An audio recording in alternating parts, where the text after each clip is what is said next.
Now, let's go to all the story where in a bid to deepen awareness and understanding of the Anti-Torture Act of 2017 and to promote human rights while curbing the use of torture, a non-governmental organization, the Clean Foundation, has organized a 3-day capacity building workshop for journalists and civil society groups in Edo State.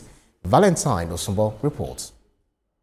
The Anti-Torture Act, enacted in 2017, prohibits all forms of torture, cruelty, inhuman or degrading treatment by law enforcement officers or individuals holding offenders accountable under Nigerian law.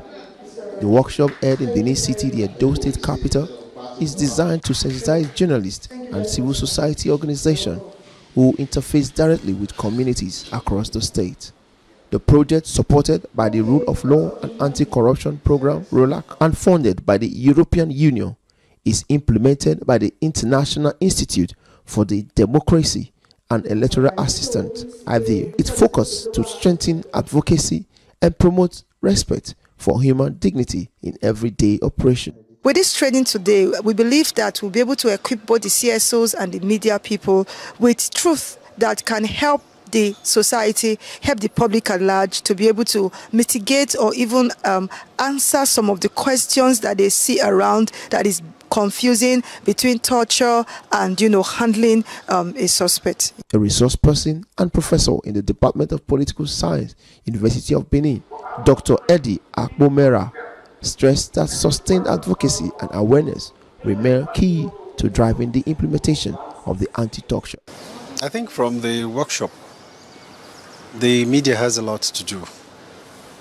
The awareness on the Anti-Torture Act is very poor. For participants, the training serves as a call to action to take the awareness further into their communities and promote accountability among law enforcement agencies.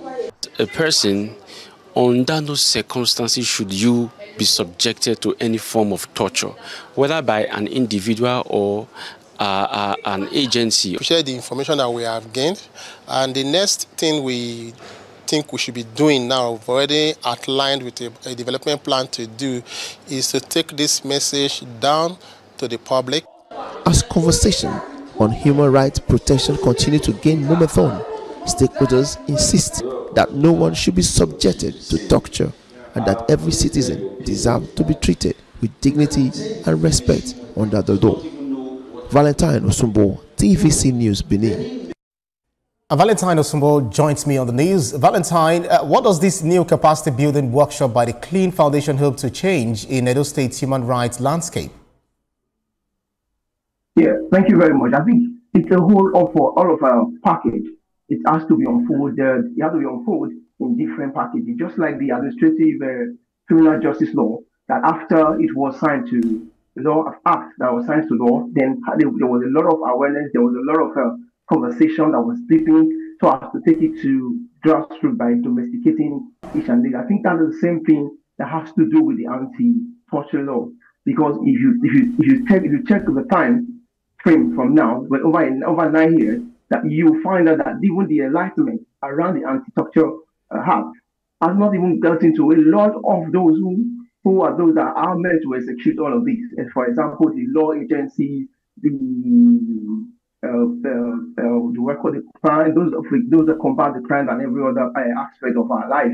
So we find out that before this workshop, even the media and the CSO members that were trained didn't have a full knowledge of torture. We already had a mono understanding of torture that has to do with probably by the time you hit somebody physically or probably extract information from them by force. And that all we are knew about torture. But it goes beyond that. It's more when you deepen the conversation, you find out that there are psychological torture, there are physical torture, there are emotional torture. All of these are being engraved in the Anti-Torture Act. And it's only when it's unpacked that this can become feasible to our daily living. And so that's what I think the likes of the Clean Foundation, and I think all the NGOs should join on board to ensure that we deepen this conversation, we unpack this, we unpack this Anti-Torture Act, and so that it